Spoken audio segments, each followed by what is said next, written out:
Hola Dani, ¿cómo estás? Muy bien, hermano, ¿qué tal? ¿Cómo está usted? Bien, bien, bien. Qué bueno verte por aquí. Qué alegría. Sí, muy contento de poder otra vez estar juntos y tocando este tema muy importante, ¿no? Especialmente en estos tiempos que vemos tantos divorcios y necesitamos de verdad consejos de siervos como el pastor Andrés Arango, ¿no? Que el Señor lo usa Ujú, mucho ujú, ujú. y vamos a ser muy edificados esta noche, ¿verdad? Con este tema. Así es, así es. El Ujú. pastor tiene mucho que compartir con nosotros. Es psicólogo también Sí. y es pastor. Entonces vamos a aprender un poco de su experiencia también. Ujú.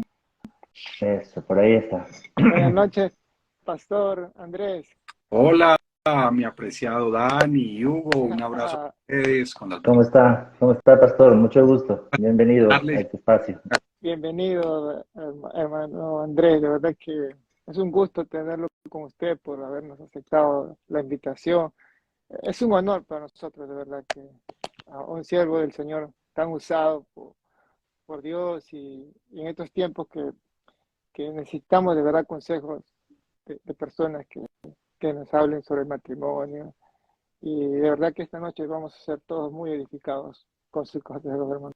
Muchas gracias, hermano Dani. Repito, para mí un total honor, un gusto poder acompañar desde estos espacios y ser un aportante en esos momentos de hogar, de familia, de matrimonio y de instantes donde a veces nos abruma la dificultad y no sabemos qué hacer.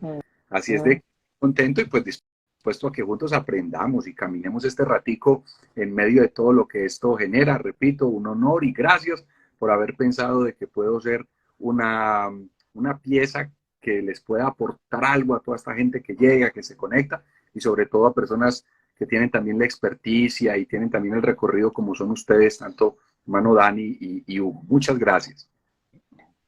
Gracias a usted, pastor. Amén.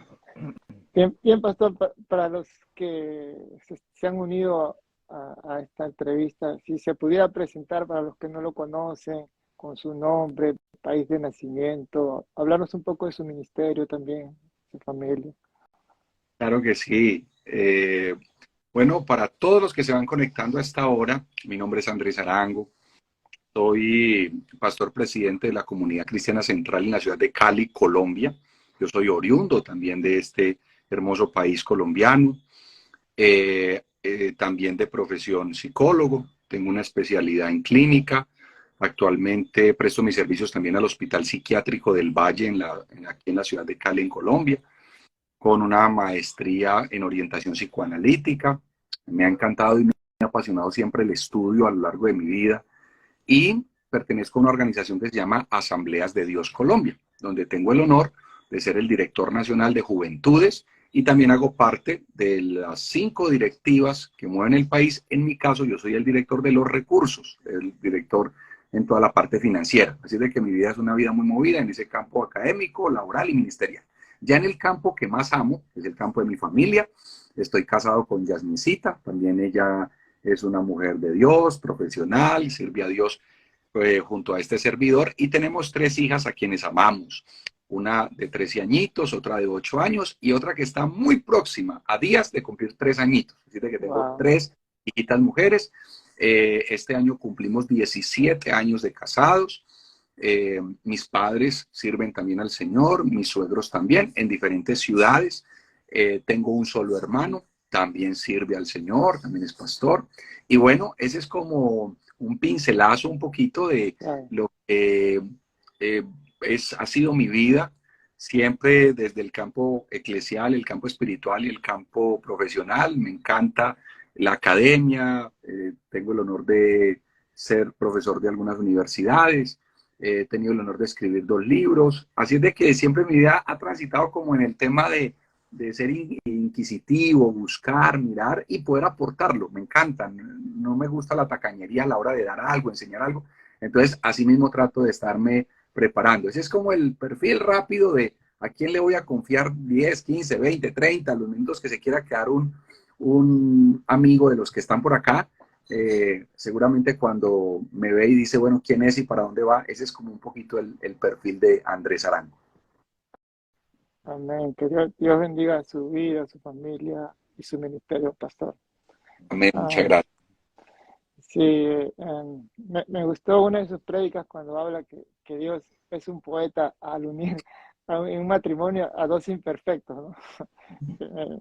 Que de verdad me llegó esa frase y todas sus prédicas en sí, cada vez que lo escucho me hace reflexionar, me confronta, como dice, me redarguye a veces, pero es necesario, ¿no? La palabra de Dios dice que es dura, ¿no? Es como martillo que golpea la piedra, ¿no? Y de verdad que necesitamos esa palabra. Bien, pastor, entonces la primera pregunta que le quiero hacer sobre este tema, ¿cuál es el reto de un matrimonio de yugo desigual? Bueno, primero que todo me gustaría extender un poquito ese concepto de yugo desigual que por momentos hemos accionado y hemos castrado, yo diría en instantes, hemos hecho el corte donde no es, corte donde no va. ¿Por qué digo eso? Porque un yugo desigual no es solamente un cristiano casado con un no cristiano. Un yugo desigual puede ser una persona que tiene un proyecto de vida en una ruta y va con otro. Sabemos de dónde, algunos, y seguramente ustedes tienen mayor conocimiento, pero en lo poco que sabemos de dónde viene ese término yugo desigual, es la forma en que araban los bueyes, donde ellos les colocaban efectivamente un yugo, y si el yugo no estaba colocado de forma diametralmente correcta, pues los bueyes iban a tirar el uno para un lado, el otro para el otro, y no hacia la misma ruta y hacia la misma vía. Creo que en el matrimonio esa alegoría que se tomó del yugo desigual sigue aplicando hoy, pero repito, no solamente en un campo espiritual o en un campo religioso o en un campo de fe. Hay gente que yo he observado que de repente vinieron construyéndose, porque es que nos construimos con los recursos que traemos desde la infancia. Hay cuota inicial de la vida, lo que aprendiste en la infancia, lo que viste en tus padres, si es que tuviste los dos padres, como de dónde te agarraste para crecer y para vivir. Entonces, la persona viene y crece, trae unos recursos de vida y el otro trae otros. El asunto es que si, por ejemplo, usted estuvo en una total pobreza en su infancia y creció en la escasez y a veces hasta en unas líneas hasta de miseria y dificultad, y de repente conoces una persona desde la riqueza, la abundancia, observe la desigualdad de pensamiento y hasta de conducta que va a haber allí. ¿Qué va a pasar cuando se sienten en un restaurante y la cuenta vale o la cuenta da $230 y aparte voy a dar de propina 50 o 70 dólares? El que siempre creció en necesidad, el que para hacer el mandado tenía que darse un trabajo tremendo, lo va a ver como un derroche, lo va a ver como un abuso a la sana economía. El que siempre ha tenido recursos y tiene ahorros y tiene una cuenta bancaria provista, pues va a decir, esta es mi normalidad, este no es un lujo, esto es algo que hago cada 8 días de salir a comer a un buen restaurante. Observe que ahí, en un pequeño ejemplo, ya marco lo que puede ser un yugo desigual. Entonces, el yugo desigual puede ser emocional, económico, académico. Alguien que nunca ha estudiado, que no se preparó, que no se fortaleció académicamente y de repente te casas con alguien muy pensante, muy analítico, muy filosófico, pues hombre, lógicamente sus conversaciones, sus miradas, su enfoque va a tener una disyuntiva que va a chocar, que va a empezar a corroer algunos espacios del matrimonio, porque insisto, el yugo desigual no solamente transita por lo que es la expresión de fe, que sí tiene una carga tremendísima, una carga potente a la hora de exponer el pasaje bíblico, que de allí es que lo extraemos para nuestra vida. Entonces, en primer lugar, quisiera aclarar eso, que no solamente miremos el yugo desigual por el tema de fe, porque créanme que yo he conocido gente que tienen la misma línea espiritual, van al Señor, oran, van a la misma iglesia, pero tienen unos problemas terribles porque hay unas desigualdades, partamos de allí, unas desigualdades que les están carcomiendo, porque a veces las desigualdades vienen a dividirnos y cuando las desigualdades se toman de la forma más sana, lo que hacen es complementarnos. Es decir, tú tienes esto que yo no tengo, yo tengo esto que tú no tienes, complementémonos, caminemos juntos, vayamos juntos. Entonces, diría que el yugo desigual comienza en esa línea de disparidad en la que una pareja, si no sabe adecuarse, pues simplemente se rompen. Un punto más, antes de darles pues a ustedes la opinión y a lo mejor la gente tan bella que está aquí escuchando. Cuando una persona entra en esa línea de yugo desigual, o está en yugo desigual, o está mirando hacia dónde voy, hasta las líneas culturales pueden marcar. Les voy a contar mi ejemplo en un minuto. Mi esposa es de una región de Colombia, que es la región costera, la costa atlántica, Santa Marta.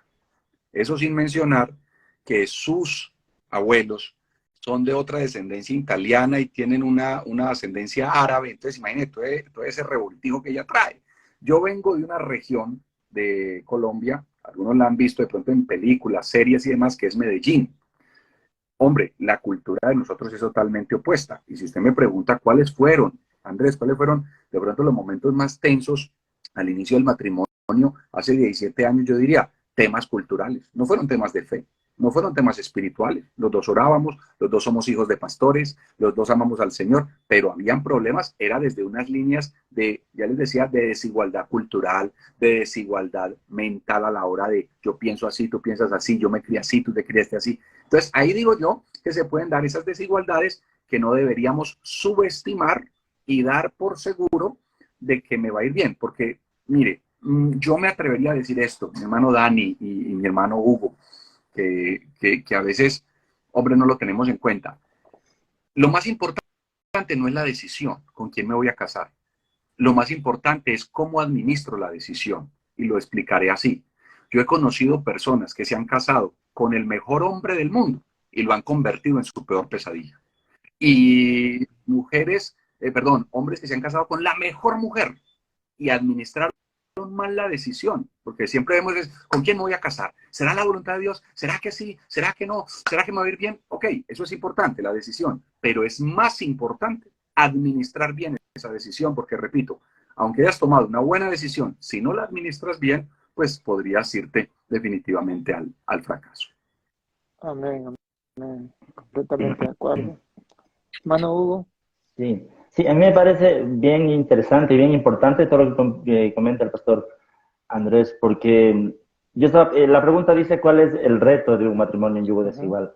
Yo estaba pensando que el matrimonio de por sí es un reto. De por sí hay muchas cosas en las que pensamos diferente, como comenta el pastor. Entonces, claro, el hecho de no compartir la fe es como más complicado en muchas cosas, pero aún siendo cristianos, ¿no? El hecho mismo de tener un llamado al ministerio, cuando, digamos, uno de los dos tiene llamado a servir a tiempo completo, sabemos que es una decisión que involucra a toda la familia. Y si el otro cónyuge no tiene ese llamado o no está de acuerdo, pues pueden surgir problemas más serios, ¿no? que siendo incrédulos. Entonces sí, me parece muy interesante toda esta reflexión, ¿no? Y bueno, y vamos a seguir hablando un poco más sobre estrategias para llevar esta situación, ¿no? Amén, amén.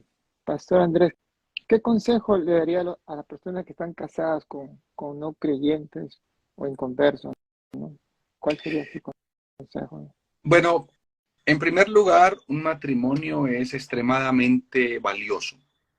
Y pues hay diferentes circunstancias a las que se llega a una situación tan íntima como es el matrimonio y la vida, pero que no se comparte algo tan potente y tan diciente como la fe. Entonces, independientemente del caso que sea, de quien me está escuchando, y dice, bueno, yo tengo una esposa que no va a la iglesia, no es cristiana, o yo tengo un esposo que efectivamente no comparte mi fe. ¿Qué consejo darle? Me dice nuestro hermano Dani. ¿Qué consejo darle? Yo diría que, siguiendo una gran alegoría que tenemos acá, la luz. Mire, la luz no se oye, la luz se ve. Y a veces hablamos mucho. Y yo le quisiera decir al que me escucha, usted con sus palabras, con su cantaleta, con su alegadera, usted no va a cambiar a nadie. Y mucho menos a alguien que no tiene a Jesús. A Jesús se muestra a través de nuestros actos. Entonces, si yo quiero que ese cónyuge conozca a Jesús y el amor de Jesús, ojo con esto que voy a decir, más allá de una iglesia. Porque yo conozco gente que va las iglesias cristianas y son tremendamente terribles cuando salen de esas iglesias. No con eso estoy haciendo apología, o estoy diciendo que no, tranquilos, vivan como sea, no vayan a la iglesia. No, no, no, no. Solo generando la claridad. Entonces lo que quiero decir es esto. Un consejo es, cuide mucho más lo que muestra, lo que hace, cómo se porta, que cómo habla. Porque hablar, pues, hablar es bonito y para algunos es fácil. Y yo siempre he dicho que hablar es gratis y barato, pero vivirlo, la coherencia, ese sería mi mayor consejo desde mi corazón a aquellos que dicen mi cónyuge no camina en el evangelio, no camina en la fe. Pues yo le diría, con que tú seas coherente, va a ser un gran punto de partida para que tu hogar camine. Que ese esposo vea que tú hablas de Jesús, pero le eres fiel. Que esa esposa vea que tú hablas de Jesús, pero la amas, la respetas, la quieres, le das un trato correcto, le das un trato digno, pues eso va a ser un gran componente que a la hora de generar una tramitación desde adentro hacia afuera, porque ojo con eso, la vida espiritual no es lo que yo muestro afuera, la vida espiritual comienza adentro. Por eso vemos, reitero, gente que habla muy bonito, pero vive muy feo. Gente que predica muy lindo, pero vive terriblemente. Gente que enmarca el éxito desde sus logros externos. Yo hoy estaba con mi equipo de trabajo de la comunidad cristiana que tengo el honor de presidir y estamos en un tiempo muy lindo, reflexivo, antes de generar todo el tema operativo y de trabajo de la semana. Son reuniones muy extensas, muy largas. Nosotros nos sentamos en la mañana y eso toma el lonche, como dicen en Estados Unidos, o el almuerzo, como llamamos acá, y si nos vamos hasta las horas de la tarde. Pero siempre comenzamos con una zona espiritual, así le llamo yo, una zona espiritual, oramos, hablamos. Y hoy, después de una reflexión que hacíamos, les mostré una foto y les dije, ¿quieren que les diga para mí en este momento de mi vida qué es éxito? Y les mostré una foto. Y es una foto de mi señor padre, que va llegando a sus 70 años, muy fuerte todavía, sirve a Dios con unos ánimos y unos bríos que yo los admiro, tomando a mi hija menor, la que apenas va a cumplir 3 añitos, de la mano. Y yo le tomé la foto de lejos, por allá en una playa. Le dije, esto es éxito. A esto le llamo yo ser exitoso. Un hombre que llega a su edad con sus hijos, sus nietos, su familia, o sea, ¿qué tengo para mostrar? Y ahí vuelvo al punto del consejo, el que me dice, bueno, ¿qué consejo le doy a un hogar donde el uno es cristiano y el otro no? Hombre, coherencia, mostrar a Jesús correctamente, un corazón sano y no olvidar que la gracia tiene tiempos distintos en cada persona. A algunos les toma días o semanas, a otros les toma meses y quizás hasta años. Y si me permiten colocar un ejemplo personal para hacerlo más realista, pues es el ejemplo de mi papá y mi mamá. No es tan bonito como hoy se ve. Hoy son pastores, que hoy tienen unos hijos que sirven al Señor y somos ministros. No, no, no, no fue así tan bonito. Mi madre intentó suicidarse 2 veces. Mi papá, borracho, empedernido, adúltero y un hombre terrible, que no lo cambiaba nadie. Y mi mamá fue la que empezó en la fe. Ojo, yo sé lo que es vivir de primera mano un yugo desigual desde la fe, como lo estamos enmarcando. ¿Qué hizo mi madre? Y hasta el día de hoy, ¿qué dice mi papá? Después de casi 40 años de conocer al Señor como lo hacen ellos. Mi papá dice, si algo me impactó a mí, fue que esta mujer, todo lo que le pedía a Dios, Dios se lo daba. Yo decía, necesito tal trabajo, y ella decía, tranquilo, yo voy a orar. Él dice, yo me quedaba observando y Dios respondía. Y un día, hubo un momento específico donde él le hizo una pregunta respecto a la vida, sobre una mentira que le había dicho, y ella cuenta que le dijo, mire, pues la verdad es que yo he aprendido y la Biblia dice que el mentiroso no va al cielo. Ese fue el clic para que mi papá conociera del Señor. ¿Cómo trabajó la gracia en él? Tardó mucho tiempo para aceptar ir a un grupo de fe, a una célula, a un grupo de crecimiento, como ustedes lo llamen, pero ese día que fue a esa célula de crecimiento, a esa célula de oración, me dice él, hijo, a mí me tardó una semana dejar todo lo que era pecaminoso en la vida, licor, mujeres, etcétera, etcétera. Y definitivamente eso marcó un punto de partida en la vida. Entonces, cuando yo veo eso de primera mano con mi familia, digo, hombre, es bellísimo ver que a través de la coherencia y del vivir, más que del hablar, puedo impactar a ese cónyuge que quizás no conoce o no ha querido o no le interesa conocer a Jesús. Me pasó.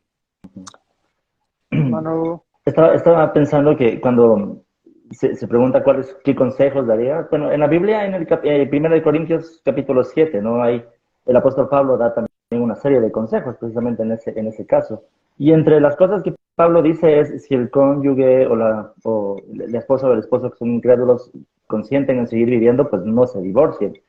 Lo que yo saco de eso es que de alguna forma el matrimonio sigue siendo lícito y es un matrimonio ante los ojos de Dios, independientemente de que uno de los dos no sea creyente. Entonces, las responsabilidades en cuanto al amor, al sometimiento mutuo, al servicio, siguen siendo las mismas. Obviamente para el creyente va a ser un poco más complicado esto de vivir en sometimiento, en servicio, en vivir el amor, pero las responsabilidades delante de Dios siguen siendo las de cualquier matrimonio. Comento porque se puede dar esa mala idea, ¿no? De que si es que uno de los cónyuges no es cristiano, no es creyente, como que el otro no tiene las mismas responsabilidades de amar, de servir, de entregarse a la otra persona. Pero no es así, las responsabilidades son las mismas. Y como dice el pastor, ahí es a vivir el testimonio, ser coherentes con la vida del Evangelio, ¿no? Entonces, eso quería comentar, ¿no?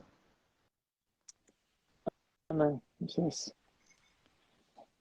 dígame, pastor, ¿el inconverso o no creyente puede ser santificado o- por el creyente, según la Biblia? Bueno, la palabra del Señor lo dice. Como decía nuestro hermano Hugo, nos trasladamos allí donde el apóstol Pablo está haciendo un momento muy lindo, un recital total del matrimonio. Efectivamente habla de esa línea santificadora. Eh, Cuando nosotros hablamos que lo santifica, nosotros estamos hablando desde un punto, no desde una santificación, digamos, de redención, que es lo que algunos podrían interpretar y decir, pero ¿cómo que un cristiano santifica a un inconverso? Estamos hablando en una línea de separación. No olvidemos que en un acto matrimonial hay una fundición. Yo me fundo con esta persona, yo me uno con esta persona, yo me conecto a un punto total en el que yo te doy lo que tengo, en el que tú me das lo que tienes. En estos días hablando justamente en el hospital psiquiátrico, alguien me dijo, me estaban hablando en la sala que estaba teniendo ese paciente, esta persona me estaba hablando de una violación que había vivido. Y me dijo, es que cuando él me penetró, usó esa palabra, y ella empezó a llorar.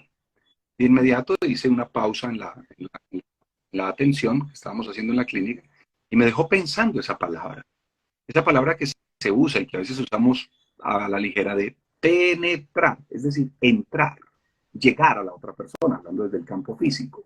Eso mismo pasa en el matrimonio. Yo estoy entrando a una persona y en realidad te estoy dando de lo que yo tengo.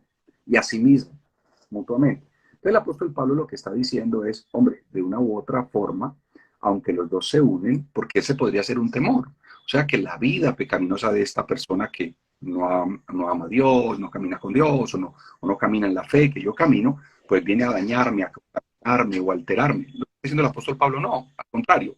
Usted, si estamos hablando de la inmersión en el otro, no es él inmerso en usted o ella, sino usted en él, y efectivamente está generando una separación, está generando un señalamiento desde lo espiritual, porque lo estamos hablando así como el texto lo muestra, desde una espiritualidad a través de la cual yo bendigo. Entonces ahí yo haría un pequeño reforzador donde, para hacernos más entendibles, decir, yo santifico, yo diría, yo bendigo la vida de mi cónyuge al estar con él, como decía nuestro hermano Huguito hace un momento, y digo Huguito de cariño, los colombianos usamos mucho, digo, nunca por respeto, sino por aprecio.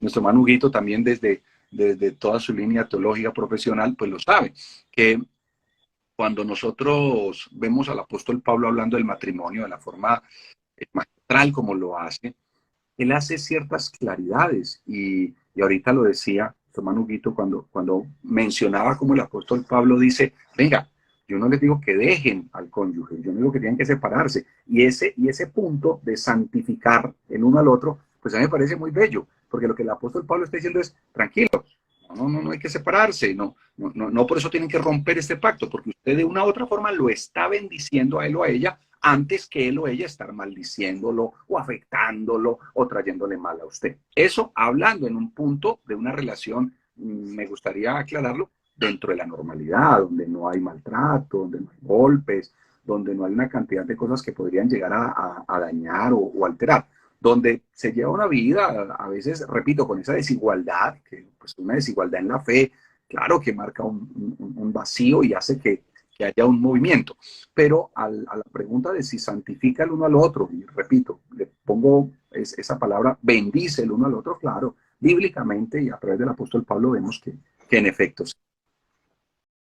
Amén. Así es. Sí. Solo para clarificar, ¿no? Entonces, esto de ser santificado, pastor, no tiene que ver con ser salvo, ¿no? O ser redimido o regenerado. Por eso después creo que Pablo mismo dice, separa esto, ¿no? Dice, santifica el creyente a la pareja, pero después dice, pero ¿cómo sabes tú, mujer, si no salvarás? Ya está hablando de otra cosa, ¿no? De la salvación del cónyuge. Entonces, solo para clarificar, que no quiere decir que si está casado un incrédulo con un creyente, ya automáticamente tiene la salvación o tiene la justificación. Eso es otro tema, ¿no? Es correcto, claro que sí, mi hermano. Efectivamente, la salvación siempre será algo totalmente individual, algo totalmente personal, algo totalmente unilateral que pasa por la bilateralidad desde la redención de Jesús hacia mí, pero es un acto meramente personal donde yo camino con Dios y por eso hacíamos la claridad que me encanta cuando haces énfasis e hincapié ahí, Manuguito, de que no es que el cristiano viene y salva y jala al no cristiano, sino que lo que hace es que le bendice, le acompaña y efectivamente hay, pues, vuelvo a usar la palabra que usé hace un momento, hay una fundición donde esa mezcla del uno al otro, pues, va a bendecir ese cónyuge que no está caminando en esa línea de fe. Así es. Amén. La conducta y el testimonio de un creyente pueden ayudar a cambiar a un inconverso. ¿Esto? La conducta y la qué. La conducta o testimonio, o sea, su testimonio, su forma de, su conducta, ¿no? Su forma de vivir, pueden ayudar a cambiar a un inconverso o no creyente. Bueno, no quiero sonar muy filósofo, ni filosófico, psicólogo tampoco, sino un conversatorio y una tertulia juntos, pero sí hay algo, y es que nadie cambia a nadie, hombre. Y esto es un concepto personal, ¿no? Hay otros que podrán decir, sí, a mí me cambió mis hijos, bueno, perfecto. Pero cuando yo lo miro desde la línea clínica y cerebral, cuando miramos la plasticidad cerebral, hablar de un cambio por otro individuo, pues lo que hay es unas modificaciones y una plasticidad cerebral que se puede dar. Pero decir que yo voy a cambiar a otra persona, creo que es uno de los grandes errores en los que a veces entramos, donde yo pretendo ser un foco de cambio. No, yo puedo ser un aportante. Yo puedo entrar y generar unas líneas de apoyo. Miremoslo en Jesús. El Señor andó con 12 hombres. La pregunta es, ¿por qué Judas no, comillas, abramos, cambió? ¿Por qué no cambió? Cerramos. ¿Por qué para el apóstol Pedro le tomó tanto tiempo algunos cambios, estando al lado del mismísimo Jesús? Porque efectivamente los cambios entran y transitan por una vía desde lo personal que finalmente termina siendo exterior. Y ahí voy a decir esto. ¿Por qué la gente le es tan difícil el cambio? Porque nuestro cerebro rechaza el cambio. El cerebro está diseñado para ahorrar energía. Entonces, cuando usted le presenta al cerebro algo que le va a generar cambio, él sabe que le va a traer desgaste. Y de inmediato él empieza a rechazarlo y empieza a sabotear ese cambio. Entonces, es un autosabotaje. Pongamos un ejemplo. Usted dice, yo necesito adelgazar. El cerebro de inmediato le dice que hay unas pastillas que venden en internet para que adelgacen. porque el médico a usted le dijo, haga una dieta donde no coma esto, esto y esto, haga ejercicio, cambie sus hábitos, y el cerebro dice, demasiada potencia para mí, porque eso significa que me voy a levantar o más temprano, o me va a acostar más temprano, bueno, todos los cambios que se generan. ¿Qué hace el cerebro? Crea una especie de autosabotaje, entonces donde aunque yo tenga el propósito de hacerlo, no lo hago, repito, porque el cambio no es tan sencillo, de hecho el cambio toma tiempo. Entonces decir que yo cambio a alguien, decía, y reitero, es un criterio muy personal, no tiene que ser así, ni digo que es así, es mi concepto. El cambio entra por varias líneas en la vida. Entra por el esquema desde lo cerebral, es decir, lo orgánico, unos movimientos para que la conducta vaya cambiando. Entra por el ambiente, donde yo me muevo, donde yo estoy, donde yo vivo. La Biblia lo dice, que las malas compañías, las malas conversaciones corrompen las buenas costumbres, etcétera, etcétera. Y empiezo a mirar que el cambio finalmente lo gestiono yo. Ahora, vuelvo a la pregunta.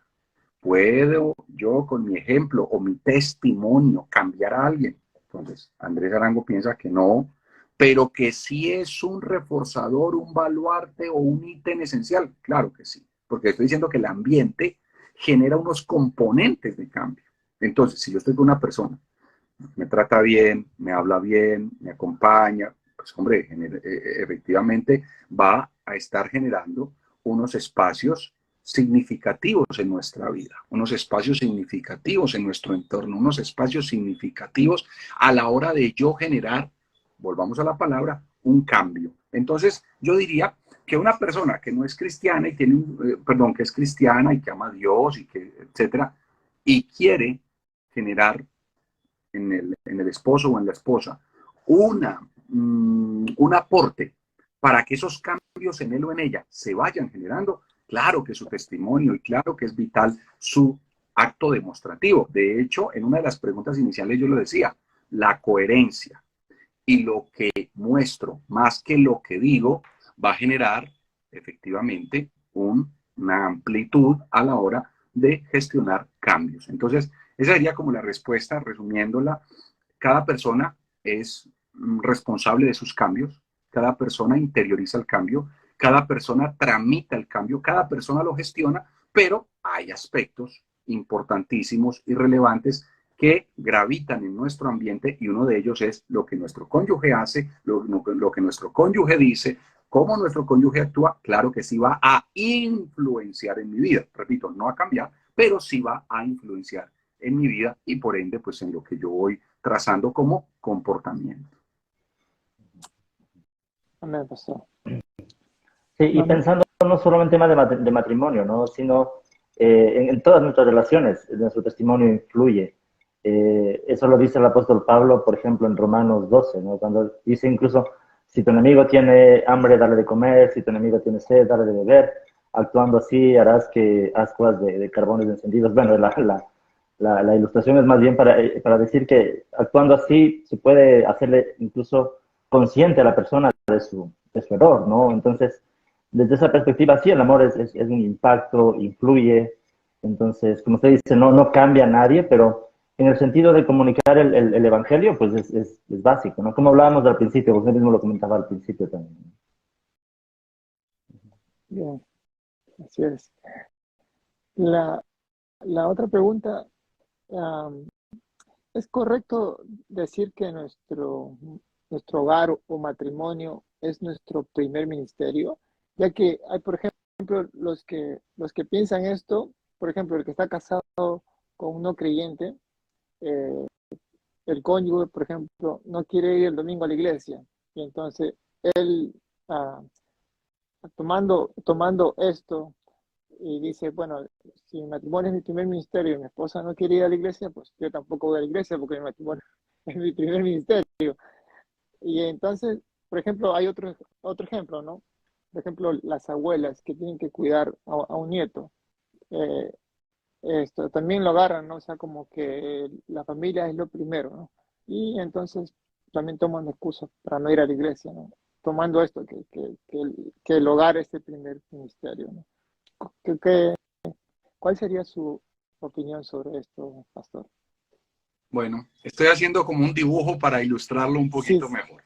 Ok. Una pregunta que siempre nos llega y que a veces nos enseñaron. Entonces, primero Dios, luego la familia y luego la iglesia.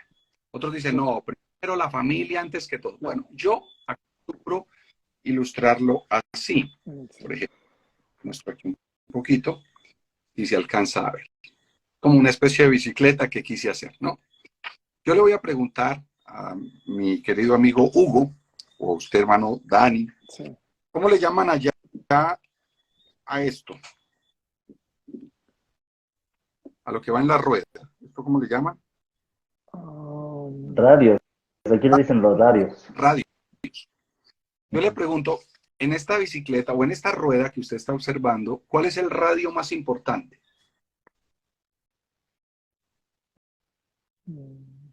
¿Hay algún radio, Todos son igual. cierto? Sí. Observe, en este momento, ¿qué radio está soportando la carga? Podríamos decir que este está sufriendo más carga con este, de pronto este y de pronto este. Pero como la rueda va girando, en algún momento la mayor carga la va a recibir este y así sucesivamente. Con esto quiero ilustrar. Yo me atrevería a decir que, si me permite decir, que aquí está, entonces aquí está Dios, aquí está la iglesia, aquí está la familia. Es cuestión de entender el momento, el tiempo, el significado del momento. Pongámoslo de esta forma. Estuviéramos aquí en una predicación donde tenemos cientos de personas recibiendo un mensaje de la palabra, en una línea evangelizadora, llevándole a Jesús, mostrándole el amor de Jesús a muchos. Y de repente yo aquí en casa escucho un grito tan fuerte de una de mis hijas que grita, papá, ayuda. Pregunto, en ese momento, ¿qué debería ser más importante? ¿El reino? ¿Dios? ¿La salvación de la gente? ¿O la hija que está suplicando ayuda del papá? Yo tendría que interrumpir la transmisión, quizás sin despedirme, apago el celular y me voy a salvar mi hijita. ¿De qué agobio, en qué agobio se puede encontrar? Pero también puede ocurrir que estoy con mi hija jugando con un balón, con una pelota, y me llama alguien de la iglesia y me dice, estoy hecho pedazos, pastor, escúcheme, y está llorando. Tendré que parar el juego con mi hija para atender a esta persona. Observe que a veces va a ser primero la familia, a veces va a ser primero Dios, a veces va a ser primero la iglesia, a veces, ¿me hago entender? Entonces, cuando nosotros lo vemos así de una forma objetiva, no nos amarramos a un número 1, 2, 3, que efectivamente lo que hace es angustiarnos y desgastarnos. Lo que decía ahorita hermano Dani, no, es que tengo que cuidar mi nieto hoy. Y no, busquen a otro. Si quiere, déjelo con el vecino, que yo voy para la iglesia. Ahora yo le pregunto, ¿eso es de todos los días? ¿Eso es siempre? ¿Eso es permanente? No, es ahora porque la mamá la tienen en la clínica y el papá no pudo. Hombre, pues ¿en qué mejor lugar va a estar que en las manos de la abuela?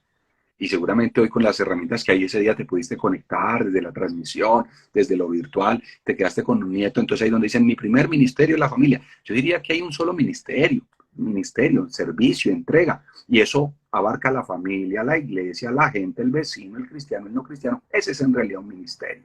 Poder dar a otros a Jesús.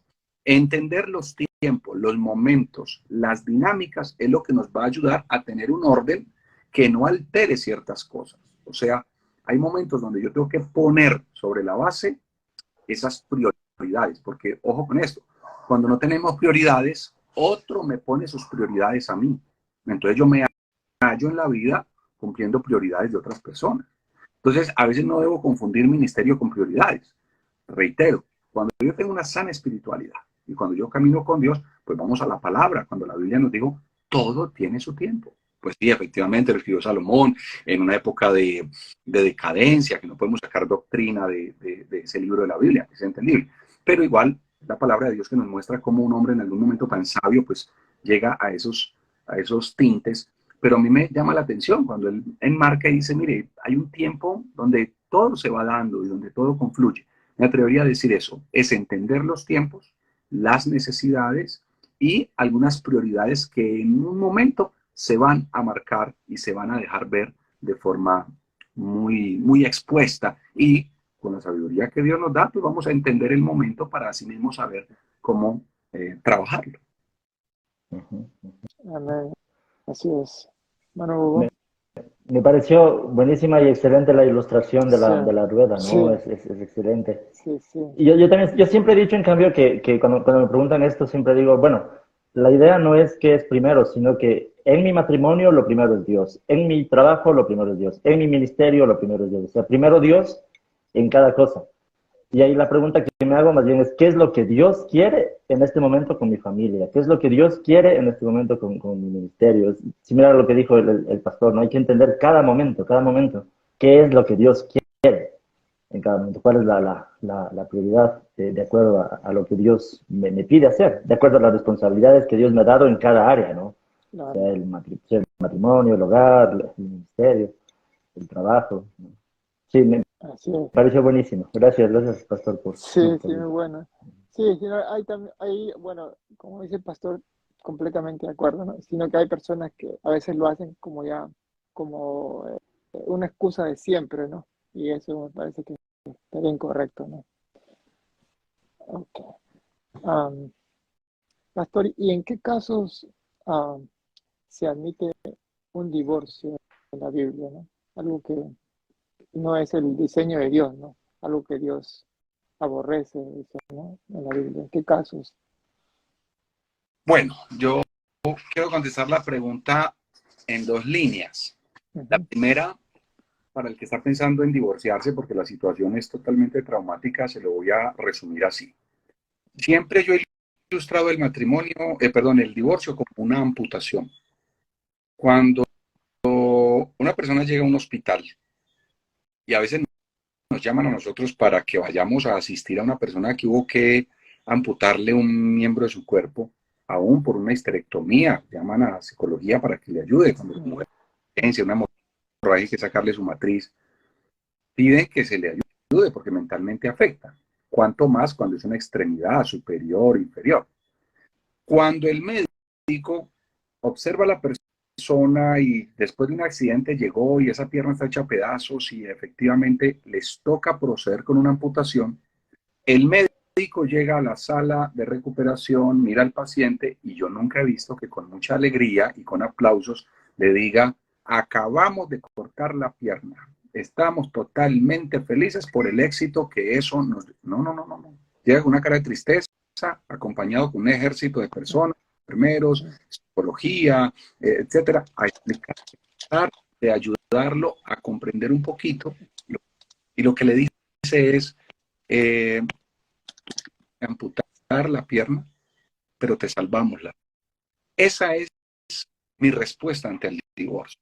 Yo creo que la palabra del Señor me muestra que el divorcio, bueno, lo hemos leído por temas de adulterio. Dijo, mire, por la dureza del corazón, pues ahí se abrió esa puerta. La infidelidad es algo que golpea muy fuerte.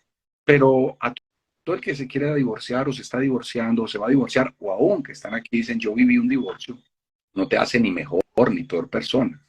Y cero juicio, lógicamente. Pero saben muy bien lo que eso significa y el que lo está a punto de vivirlo, le quiero decir, es algo que va a generar mucho dolor porque es una amputación.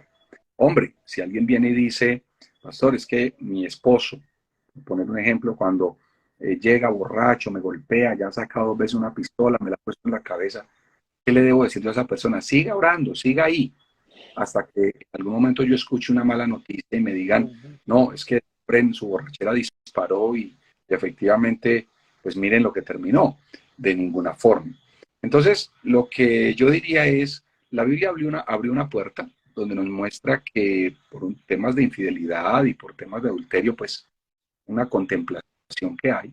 Y yo quisiera reforzar la pregunta con una respuesta en la que les digo, hey, yo diría que un divorcio es cuando, si no se divorcia, se pierde la vida, pues, o sea, es más el daño quedándose casado que alejándose. Y ya sabemos que hay circunstancias donde eso efectivamente está.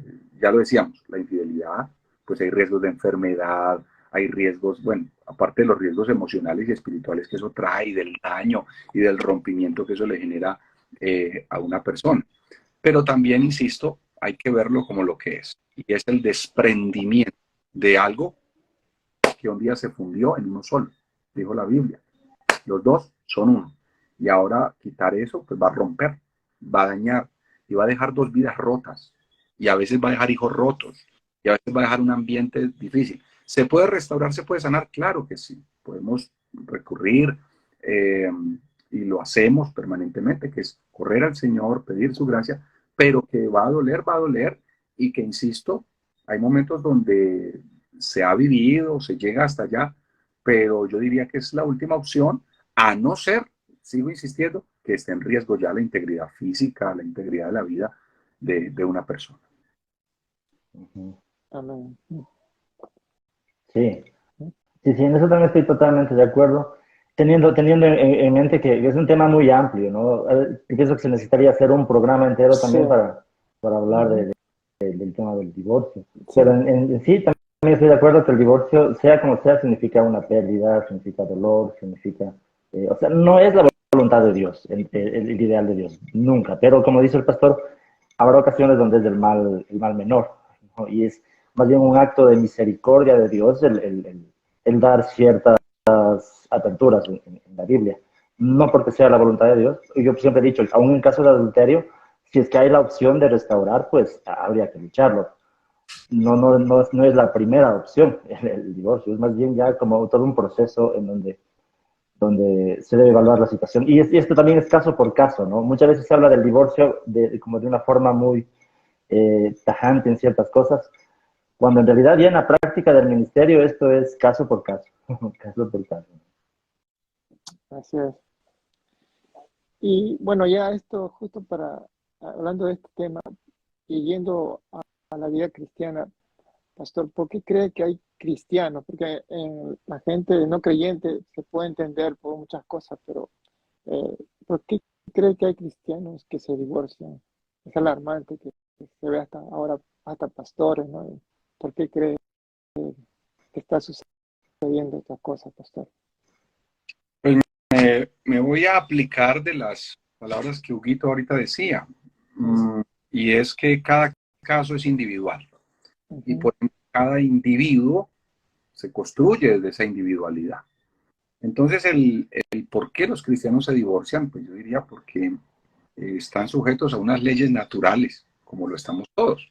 Como cuando alguien me dice, ¿por qué a fulano que es cristiano y que ama al Señor le dio un tumor? Pues porque estamos regidos bajo unas leyes naturales, bajo unas leyes desde lo pecaminoso que pues, nos inciden a la hora de un desarrollo de vida. Entonces, el por qué hoy tantos cristianos, pastores, como me pregunta el hermano Dani, líderes y hasta personas reconocidas, pues caen en ese paso tan, a ver, tan doloroso del divorcio. Yo diría que corre más por una línea humana que por algún tipo de explicación espiritual. Eso sin mencionar que efectivamente tú no te divorcias de la noche a la mañana. Esto fue un proceso. Tú no te levantas hoy con ganas de arruinar tu familia. Tú no te levantas hoy diciendo voy a dejar hecho pedazos a mis hijos y voy a terminar con este matrimonio. No. Eso llevó un proceso en el cual ni pediste ayuda, ni buscaste ayuda, ni tramitaste, ni gestionaste, ni hiciste correctamente ese tránsito hacia donde nos ayuda a salirnos, porque todos en algún momento de la vida nos perdemos y tomamos rutas equívocas, como cuando vamos con el GPS y de repente el aparatico dice recalculando, cogiste una vía, una salida, te equivocaste y recalculamos y volvemos a enrutarnos por donde debemos caminar. Así mismo pasa en el matrimonio. En el matrimonio nos vamos a encontrar en momentos y en épocas y en circunstancias en las que, hombre, me perdí, pero ¿qué pasó? ¿Pero a qué horas ocurrió esto? Entonces yo diría que al día de hoy, con toda la saturación tecnológica que tenemos, con todas las posibilidades que existen, con todas las aperturas que se han dado, y aparte de eso, la soledad. Y ahí entonces, si me pidiesen dar una razón específica para el cristiano, para el pastor, para el líder de por qué se divorcia, y me tocara contestar una, yo diría la soledad, el luchar solo, el no hablarlo, el no confesarlo, el no pedir ayuda, el no contarlo, el no llevarlo a un análisis de por qué está pasando, esa soledad donde me lleva a pensar que yo puedo, que yo soy capaz, que yo sé cómo lo haré, dónde lo haré, pues efectivamente termina por romper algunos inamovibles, lo que yo por momentos he llamado los innegociables de la vida que uno debe tener, que son los que te permiten mantenerte enfocado. ¿Enfoque qué es? Saber qué no hacer. Eso es enfoque. Ahora, hay muchas definiciones, pero a mí me encanta esa. Saber qué no hacer, eso es enfoque. Entonces, una persona que lastimosamente llega pues a ese rompimiento matrimonial, reitero, donde dice no se pudo, desde la individualidad, cada uno sabrá qué pasó, cómo pasó, dónde pasó, y posteriormente, desde una línea de apertura, entender y comprender que cada uno de nosotros tenemos ciertas líneas que si cruzamos, habrán consecuencias. Seamos cristianos, seamos pastores, seamos líderes, seamos curas, seamos obispos. Hay líneas en la vida que si cruzas vas a tener consecuencias porque, repito, estamos dentro de unas líneas desde lo humano, desde lo personal, que no nos exigen por el hecho de ser cristianos. Por ejemplo, cuando me invitan a hablar de temas de depresión, en el libro que escribí sobre depresión, yo decía, vaya mire a Elías, vaya mire a David, y todos los versículos exactos donde ellos dejan ver la situación en que estaban, y eran hombres de Dios, y qué hombres, sin hablar de Elías, pero es que nada, la Biblia siempre nos mostró que nada nos exime de una carga humana en la que estamos, en la que vivimos y a la que nos estamos enfrentando. Entonces, para contestar esa pregunta con una respuesta, si así tuviera que colocar como un punto de partida, diría la soledad. Se lucha muy solo con cosas que necesitan que nos echen una mano. Amén. Así es. Sí, y pensando en esto que usted comenta, de que a la final no es que haya un solo error, ¿no? De pronto es que en algún momento del matrimonio empezó a desviarse la situación y no fueron los dos conscientes de eso y se permitió una acumulación de razones para esto. Más bien, la recomendación sería esto de luchar en el matrimonio cada día, ¿no? Cada día procurar hacer las cosas bien, cada día procurar hacer lo que Dios quiere que haga en el matrimonio y cada día ir evaluando cómo va la situación, porque si uno se descuida y se deja acumular de cosas, después es más complicado tratarlas, ¿no? Entonces, y no solo en el matrimonio, en toda nuestra vida cristiana es cada día, ¿no? Ir preocupándonos de lo que Dios quiere en nuestra vida. Correcto. Amén. Para justamente este tema, a mí me causó sorpresa bueno, del pastor Charles Stanley, que ya está en la presencia del Señor, cuando me enteré cómo fue que él pasó por un divorcio, ¿no? Y cuando le preguntan a su esposa qué fue lo que pasó, y, y la respuesta de ella me dejó, pero ella dijo que porque él era muy santo, ¿no? Y me quedé impresionado, pero pasa, ¿no? Con casos excepcionales pasa, ¿no? Que a veces uno puede creer que con la persona que uno está casado es cristiana de verdad, pero al final no lo es. Porque el que es cristiano de verdad, pues ama al Señor y cuando se casa sabe que tiene que aceptar a la persona tal como es, ¿no? No se casa ¿cómo se llama? Para que la otra persona lo haga feliz, sino la persona es la que tiene que dar lo que tiene, ¿no? Bien. Bueno, la otra pregunta, ¿cómo debemos responder, pastor, cuando a uno le dicen que es un fanático, ¿no? En este caso, los inconversos, porque a veces nos ven que somos muy fieles al Señor, que vivimos una vida piadosa y a veces nos llaman fanáticos, ¿no? Yo creo que el ser vistos como fanáticos puede tener dos miradas. Uh-huh. La que efectivamente entramos en una línea de extremismo y de exageración a la hora de expresar nuestra fe o expresar nuestro amor al Señor, que raya con la hipocresía porque no es netamente sincero, sino que es un depositario de nuestra angustia ante la mala vida que llevamos. A ver si me hago entender. Yo he visto mucha gente que ora mucho, habla mucho, dice mucho, juzga a otros, señala a otros, cuando de repente, ¡pum!, le explota un poco de guardados que tenía y un estilo de vida que jamás se imaginaron que iban a encontrar. Claro. Entonces uno dice que la persona estaba depositando toda esa angustia de culpa y demás en un discurso extremadamente de juicio. Entonces ahí hay gente donde viene y dice, mire, es que este es un fanático, se la pasa hablando de eso, se la pasa diciéndonos eso, se la pasa señalándonos, se la pasa diciendo que somos así. Esa sería una línea donde yo digo, pues entra la incoherencia y pues entra también la desestructuración de lo que es correctamente seguir al Señor. Y está la otra línea, de la gente que efectivamente no le gusta. Y entonces, mire lo que pasa. La luz, cuando usted vive en oscuridad, a usted le molesta. Si usted se acuesta a dormir, ¿qué ocurre al cerrar los ojos? Después de un tiempo en la oscuridad, sus ojos te enseñan a la oscuridad. Ya usted empieza a ver. ¿No le ha pasado que uno apaga la luz del cuarto y no ve nada? Pero después de unos minutos ya usted ve dentro de ese marco de oscuridad.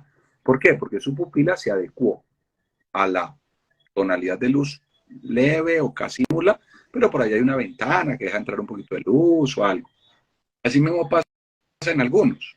Se han enseñado tanto a la oscuridad que la luz les molesta.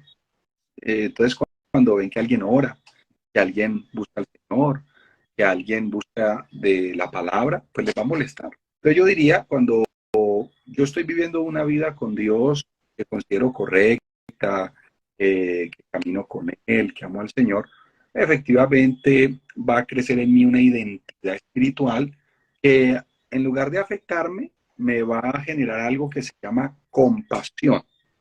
La verdadera identidad genera compasión ante el ataque. Entonces, tengo una identidad en Cristo, en lugar de molestarme con aquel que me dice que es un fanático, que, bueno, efectivamente yo entiendo que lo que ve como fanatismo, en realidad yo lo veo como un estilo de vida en el que estoy caminando, viviendo, amando al Señor, y que mi identidad me lleva a la compasión, no pelear con Él, no señalarlo, no juzgarlo, simplemente lo escucho, y si yo en mi corazón, en mi mente, en mi ser sé que yo no estoy llevando una vida de hipocresía, o de juicio contra el otro, simplemente estoy llevando mi vida donde amo al Señor, donde camino con Dios, mi identidad, insisto, me va a llevar a que desde la compasión pueda yo tener algún tipo de aporte. Y ya decía, eso sí que es mostrar a Jesús, que en medio del ataque yo pueda mostrar ese amor de Dios, aún en esos espacios. Amén. Sí. Perdón. Pensando en el contexto del matrimonio, también estaba pensando que más importante que saber responder es saber comunicar, ¿no? El diálogo entre los dos. Cuando el cónyuge, digamos, el cónyuge que no es creyente le está acusando de fanático solamente a veces por el hecho de querer ir todos los domingos a la iglesia o querer leer la Biblia todos los días, cosas que como cristianos sabemos que son hábitos que tenemos que aventarlos. Sí. Y el esposo no creyente o la esposa no creyente va a acusar a veces de fanatismo. Creo que más importante ahí es la comunicación, saber comunicar lo importante que es para nosotros este tipo de hábitos, estas convicciones. Entonces, independientemente de ser cristianos o no cristianos, en el matrimonio tenemos que aprender también a conocer estas convicciones que cada uno tiene, estos gustos y saber aceptarlos también. Entonces, creo que es también importante la comunicación, el saber comunicar por qué para uno es tan importante eso. Y hacerlo en amor, no necesariamente discutiendo ni respondiendo mal por mal, ¿no? Sino comunicar, pienso yo. Amén, amén. La Biblia nos habla sobre la mujer rencillosa o busca pleito. Y nos dice que es como una gotera continua. Pastor, ¿qué consejo daría usted a una persona que está casada con una mujer rencillosa? ¿Cómo, cómo se podría tratar a una persona así? Yo diría que el conflicto nunca termina bien. Son cosas que no terminan en buenos oficios. Les haría la invitación de buscar ayuda, ambos, porque es algo que va a terminar dañándolos y degradando el propósito del matrimonio. Uno no se casa para pelear, uno no se casa para para herirse, uno no se casa para estar doliente, uno no se casa para estar mal, uno se casa para disfrutar la vida, y si llegan hijos, bienvenidos sean y también los disfruta, pero el pasaje bíblico cuando enmarca esa gotera continua, hablando de la mujer rencillosa, Sí. pues yo diría que no solamente en la mujer puede ocurrir eso, sino también en el hombre, hablándolo de un vínculo conyugal. Yo diría, cuando yo detecto que eso está en mi matrimonio, tengo que abordarlo y tengo que hablarlo, tengo que caminar en ello e ir, transitarlo, referenciarlo, vivirlo y poder ir en esa línea de llamémoslo así, de auxilio a un matrimonio, porque una rencilla lo puede acabar. Esa gotera continua no la aguanta nadie. O sea, llega un momento que no aguantas más. Y cuando digo no la aguantas más no es que te divorcias, sino que empieza una separación emocional. Yo conozco gente que viven juntos pero no se aman. Simplemente estamos juntos, dentro de una línea de costumbre, o hasta de miedo, pecado, de pronto, o por los hijos. Entonces, eso no es sano, porque entonces ya se individualiza la vida, porque digo, mira, estando contigo, sufro. Mejor hagamos una cosa, dale tú por ahí. Entonces uno, por eso hay gente, ay, ya empezó con su rabia, y salen y se van. Yo diría, buscar una ayuda que les permita limar algunos dolores, porque la rencilla parte del dolor. Y cuando una mujer o un hombre hablan con dolor, pues van a actuar con dolor. Y cuando tú hablas o piensas o actúas con dolor, pues yes, porque solo el herido está listo para herir. Y cuando una persona está sana, cuando una persona no está herida, no va a tener esa tendencia a hacerlo. O sea, nadie emocionalmente sano hiere a otro intencionalmente. Si yo estoy sano emocionalmente, yo no te voy a herir. Intencionalmente no lo voy a hacer. Puede que lo haga sin querer, pero intencionalmente no.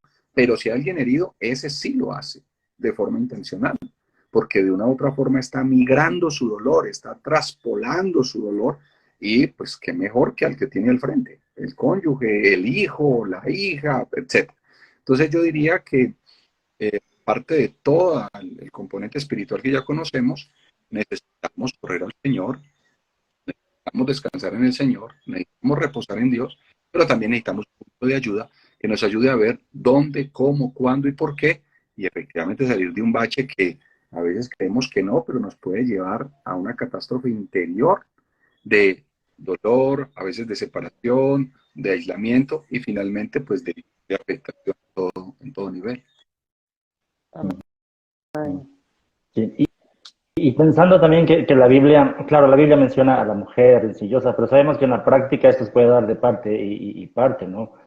Y hoy se usa mucho el término de relaciones tóxicas, ¿no? O cuando alguien es tóxico en la relación, se usa mucho cuando también hay este constante pelear por algo. A veces son casos de dependencia emocional. Ahí también quisiera conocer un poco la opinión del pastor como psicólogo y como pastor, ¿no? También sobre la importancia de que los pastores conozcan un poquito de estos temas, de por qué se da a veces dependencia emocional, qué hace que uno de los cónyuges esté celando todo el tiempo, esté tratando de controlar, o esté hablándole por todo lo que hace, por dónde se va, con quién está, y etcétera, ¿no? A veces esa es una lucha muy grande. Y claro, como pastores también deberíamos capacitarnos un poco en poder tratar con esos casos que aparte de lo espiritual también necesitan cierto apoyo terapéutico. No sé qué piensa usted ahí, pastor. Mira, el tema de esa toxicidad en el hombre o la mujer, como hoy se le conoce, esa línea celotípica y donde los matrimonios sufren, ¿no? Porque tener al otro como en una especie de investigador o de señalador o de juez, pues es extremadamente desgastante. Entonces, yo diría que cuando una relación se torna así, hay que hacer un alto. No estoy diciendo hay que separarse, ojo, para no generar una mala praxis. No, hay que hacer un alto. Sentarnos y mirar qué es lo que nos está dañando, que nos estamos haciendo mal. Porque cuando una persona entra en todo ese desgaste, el celoso tiene, pues no hablemos de un síndrome de hotel o un síndrome pues que ya venga a destruir una vida, pero cuando un celo empieza a ser excesivo, resulta que ese celo comienza a llevar a la persona a que piense cosas que no existen, entonces entra en una línea ya desde lo psíquico que es la obsesión. Y cuando se entra en la obsesión, es probable que luego se caiga a la compulsión. En la compulsión es donde revisa el celular, revisa las redes, porque no le da me gusta, porque no me aceptó, porque no me llamó, porque no, mándame foto, dónde está su ubicación. Eso es compulsión, o sea, ya es un problema mayor. Entonces la persona lo que está haciendo es, sin querer, dañando al otro y autogenerando daño. Yo diría que para eso una de las mejores formas de abordarlo es primero reconocer que hay un problema, porque eso sí que es una relación tormentosa, como su nombre lo dice, es un tormento y va a terminar haciendo estragos.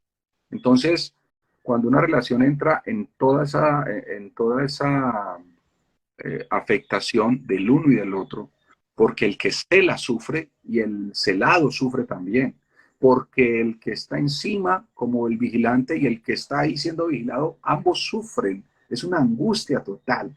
A veces vemos solamente al que molestan, a que a pesar de ese tipo, esa señora lo llama, o ese señor la molesta, viene la vigila, pero pensemos también en el que está en esa labor de vigilante, de desespero, de obsesión, ya lo decía, de compulsión.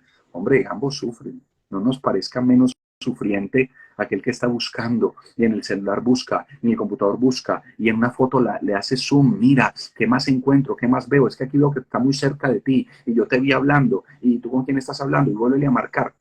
¿No le parece una tortura también para la persona? Entonces, son dos siendo afectados, torturándose el uno al otro, deben aceptar la realidad, aceptar que tenemos un problema, abordarlo con la inteligencia emocional y como decía el apóstol Pablo cuando dijo y que tengáis inteligencia espiritual para que andéis como es digno del Señor agradándole en todo. Entonces esos dos componentes, hoy en día Goleman con la inteligencia emocional y luego los que han salido con la inteligencia espiritual dicen no, nosotros acabamos de descubrir que hay una inteligencia espiritual. Por favor, el apóstol Pablo hace rato había hablado de eso. Esa inteligencia espiritual y esa inteligencia emocional les va a ayudar, pero esto quisiera que no lo olviden, los que están viviendo eso, necesitan ayuda. No van a poder salir solos de eso. No, es que ya hablamos, y sí, mientras que pase la cordialidad, les va a funcionar. Pero le doy 8 días, le doy 5 días, le doy 2 días, porque es que el obsesivo vuelve y repite. Eso es como una grabación que no se le va. Y de pronto lo que frena es la compulsión. O sea, ya no va y revisa, pero en 2, 3 días lo va a ver revisando, porque las raíces son las mismas, el fruto es el mismo. Entonces, aunque usted corte el fruto, solo es cuestión de tiempo para que vuelva a salir. Entonces, cambie las raíces. ¿Cómo se cambia? Con ayuda. Necesita una intervención que le permita efectivamente poder ir saliendo de algunos baches de la vida, de inseguridades, de miedos, de angustias y de tantas cosas que provocan eso para poder tener una relación desde lo sano, porque nadie puede dar lo que efectivamente no tiene. Así es, así es. Bien, vamos a responder a algunas preguntas de, de la audiencia, Pastor. ¿Qué le parece?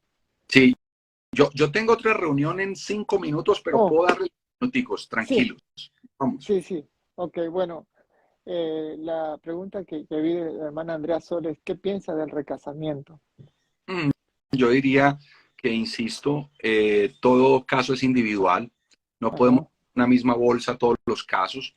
Hay gente que llega y me dice, mire, a mí me dejaron, a mí me abandonaron, no conocía yo del Señor, yo volví, me casé, ahora tengo esta familia. Yo no podría decir a esta persona, deje sus hijos, sepárese, vaya a buscar a esa que un día fue. No. Creo que la individualización de caso y un buen mentoreo va a ayudar bastante y va a ayudar muchísimo dentro de lo que es un momento de reconstruirse. Y yo creo en la restauración. Yo creo en que se puede, desde los pedazos que quedaron, volver a hacer una vasija, como le dijo el Señor a Jeremías cuando estaba en el alfarero, que le dijo, y la vasija de barro que hacía se echó a perder en sus manos.